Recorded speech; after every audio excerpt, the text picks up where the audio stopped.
El positivismo es un sistema filosófico que considera que la única clase de conocimiento válido es a través de la ciencia y el método científico. Por lo tanto, niega la posibilidad de que la filosofía pueda contribuir al conocimiento, así como rechaza uno de los principios absolutos y necesarios de la razón, que aborda el estudio de la realidad, del ser y de todo cuanto existe, la metafísica. El positivismo debe sus raíces a la revolución científica del siglo XVI y XVII, que comienza con la publicación de la obra de Copérnico sobre los giros de las orbes celestes, en donde expuso que la Tierra orbitaba en torno al Sol, y culmina con la obra de Newton, donde formuló las leyes del movimiento y de la gravitación universal.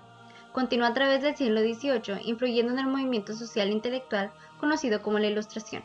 El positivismo es consecuencia directa de la Ilustración. Pueden distinguirse tres fases positivistas previas al Círculo de Viena. La primera fase es conocida como protopositivismo, y lo más característico de los protopositivistas es su estrecha conexión con la investigación matemática de la naturaleza.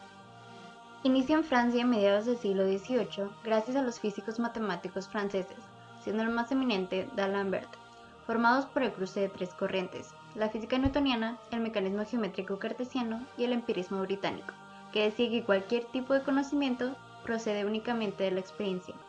Para los protopositivistas solo podía haber una ciencia, la mecánica. De ellos puede sacarse la idea básica del positivismo, que es el rechazo de toda explicación teológica o metafísica de los fenómenos. La segunda fase es la del positivismo clásico. La presentación literal del positivismo tuvo lugar en Francia durante la primera mitad del siglo XIX. El uso del término positivismo fue impulsado por Comte, aunque posiblemente había sido acuñado por su maestro, el conde de Saint-Simon. Auguste Comte fue un filósofo francés, el cual en el inquieto periodo postrevolucionario, en el que Francia y en general Europa estaban empeñadas en la búsqueda de un régimen político estable, intentó reconstruir el orden social de su tiempo. Él pensaba que la crisis política y moral que atravesaba la sociedad era una manifestación exterior del estado de anarquía intelectual.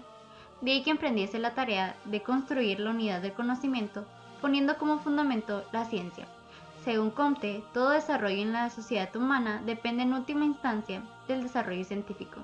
La historia de la ciencia es el núcleo de la historia general de la especie humana, y que no puede comprenderse bien el sentido de la historia universal si antes no se ha clarificado la evolución de las formas del conocimiento. Esta evolución sigue tres estadios: el teológico, el metafísico y el positivo. En el estado teológico, el hombre intenta explicar los fenómenos naturales, suponiendo los efectos de la voluntad de espíritus o fuerzas sobrenaturales. En el metafísico, se interpretan los fenómenos como efectos de fuerzas o entidades abstractas, ya no más personificadas. Y en el positivo, se describen y predicen con toda exactitud los fenómenos mediante leyes naturales, puesto que las leyes naturales son el producto exclusivamente de la observación y de la reflexión racional. La ley de los tres estados la complementó Comte con otra ley general acerca de la ordenación dinámica de las ciencias, la no menos famosa ley enciclopédica, la cual fija un orden en las ciencias según la complejidad de su objeto. La ley enciclopédica consiste resumidamente en la afirmación de que el desarrollo de cada una de las ciencias depende del estado en que se halle la ciencia que le procede. Por ejemplo, no puede haber una buena física sin una astronomía madura, ni buena biología sin una química constituida. El ímpetu renovador de la revolución científica no se extinguió. La industrialización apareció como efecto del desarrollo de los conocimientos científicos, pero también como su causa. Al mismo tiempo, las transformaciones que sufría la organización social reclamaban un tratamiento tan eficaz como el que había sido capaz de producir los espectaculares resultados que ostentaban las ciencias naturales. Saint-Simon, Comte y muchos otros estaban convencidos de que el funcionamiento social y el desarrollo responden a leyes, y estas, como en el caso de la naturaleza, solamente pueden llegar a conocerse mediante la aplicación del método científico. La tercera fase es el positivismo crítico alemán.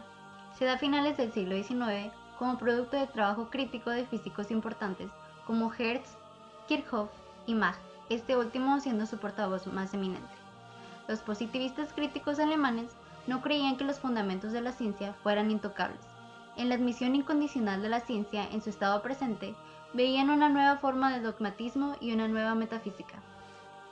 Combatir la metafísica seguía siendo su objetivo, al igual que en Comte, solo que ellos veían la metafísica allí donde Comte no la suponía, en los fundamentos de la ciencia misma. empezaron a ocuparse de los fundamentos conceptuales y epistemológicos de la mecánica. Otro de los puntos importantes que se tocan en esta etapa del positivismo consiste en la elaboración de datos de la experiencia proporcionada por los sentidos. Todo conocimiento auténtico descansa sobre la experiencia sensorial, proporcionadas por nuestra experiencia fisiológica, ya que esto es lo único que nos viene de forma inmediata, es decir, sensaciones cromáticas, táctiles, térmicas, etc.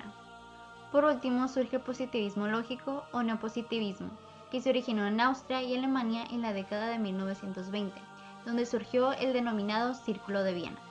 La idea central de los miembros de este círculo fue que la ciencia era la única forma verdadera de conocimiento. Una de las bases es la aceptación del empirismo, aquella doctrina psicológica y epistemológica que frente al racionalismo afirma que cualquier tipo de conocimiento procede únicamente de la experiencia, ya sea experiencia interna llamada reflexión o externa llamada sensación. Y claro, el pensamiento positivista lógico también rechaza las hipótesis metafísicas, pues no pueden ser objeto de contrastación empírica.